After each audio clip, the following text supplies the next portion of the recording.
नमस्कार, आप सभी लोगों को सादर नमन। मैं रुचि गजाल यूपीएस कुसुम्बी कंपोजिट से आज पर्यावरण की पाठ योजना बताने जा रही हूँ। यह पाठ नंबर 2 है, जो कि है हमारे प्राकृतिक संसाधन।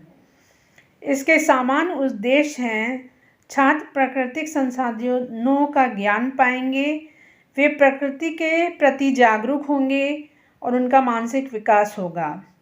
विशिष्ट उद्देश्य में है छात्र प्राकृतिक संसाधनों का वर्गीकरण कर सकेंगे, वे प्राकृतिक संसाधन सूर्य, वायु, जल, भूमि का महत्व समझा सकेंगे, छात्र प्राकृतिक संसाधनों में स्वयं चर्चा कर सकेंगे।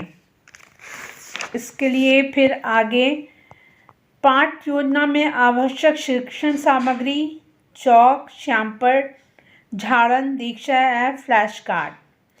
पूर्व ज्ञान: छात्र सूर्य, वायु, जल एवं भूमि जैसी प्राकृतिक वस्तुओं के बारे में ज्ञान रखते हैं, वे उन्हें देखते हैं और महसूस करते हैं।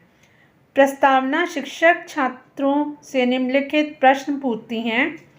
शिक्षक एक फ्लैश कार्ड दिखाती हैं, पूछती हैं ये क्या है। छात्र उत्तर देते हैं सूर्य। शिक्षिका पूछती हैं कि हमें इससे क्या मिलता है। बच्चे उत्तर देते हैं हमें इससे प्रकाश मिलता है, गर्मी मिलती है आदि। शिक्षक जल का चित्र दिखाते हुए कहती हैं यह क्या है। बच्चे उत्तर देते हैं जल या पानी। अब शिक्षक जो है पूछती हैं जल का क्या महत्व है। कुछ छात्र बताते हैं कि जल का प्रयोग पीने के लिए होता है, कुछ बताते हैं नहाने के लिए इत्यादि। फिर शिक्षक प्रश्न करती हैं प्राकृतिक संसाधनों से आप क्या समझते हैं। कोई उत्तर नहीं आता है, जिससे कि शिक्षिका अब जो हैं विषय की घोषणा करती हैं। आज हम लोग पाठ 2 हमारे प्राकृतिक संसाधन पढ़ने जा रहे हैं। इसका प्रस्तुतिकरण इस प्रकार है। पहला जो है संसाधन क्या है। छात्र जो हैं ये आख्या विधि द्वारा पढ़ाया जा रहा है और छात्र मन लगाकर सुनते हैं। शिक्षिका कहती हैं कि हमारे आसपास की हर वह वस्तु जिसे हम अपने विभिन्न आवश्यकताओं को पूरी करने के लिए करते हैं उसे संसाधन कहते हैं। उसके बाद शिक्षिका दूसरा बिंदु लेती हैं जो कि है प्राकृतिक संसाधन। इसमें व्याख्या और प्रश्न उत्तर विधि है। समझाती हैं शिक्षिका की प्राकृतिक संसाधन क्या हैं। वे बताती हैं कि जो संसाधन हमें प्रकृति द्वारा मिलते हैं वो प्राकृतिक संसाधन कहलाते हैं। प्राकृतिक संसाधन का वर्गीकरण वो बोर्ड पे करके दिखाती हैं। ये 2 में होता है, जैविक और अजैविक। जैविक जो है जंतु और वनस्पति में है, फिर से जो है विभाजित है, और अजैविक नव्यकरणीय और अनव्यकरणीय में है। नव्यकरणीय में जल, वायु, मिट्टी और ऊर्जा, सौर ऊर्जा आते हैं, और अनवीकरणीय में खनिज एवं जीवाश्म ईंधन आदि इत्यादि आते हैं। फिर शिक्षिका तीसरा बिंदु लेती हैं जो है सूर्य। फ्लैश कार्ड दिखाती हैं और बोलकर बोलती हैं कि इस प्राकृतिक संसाधन के बारे में बताएं।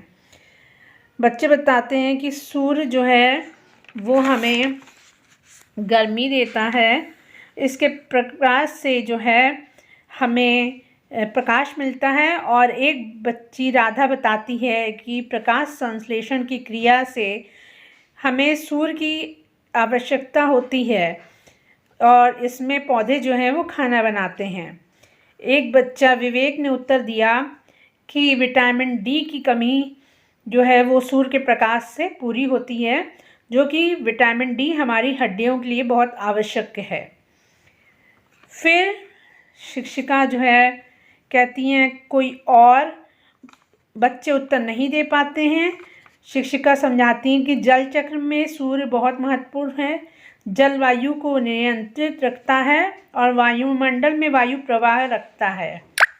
उसके बाद शिक्षक जो हैं वो जल के बारे में पूछती हैं, फ्लैश कार्ड से दिखाती हैं कि ये चित्र किस चीज़ का है।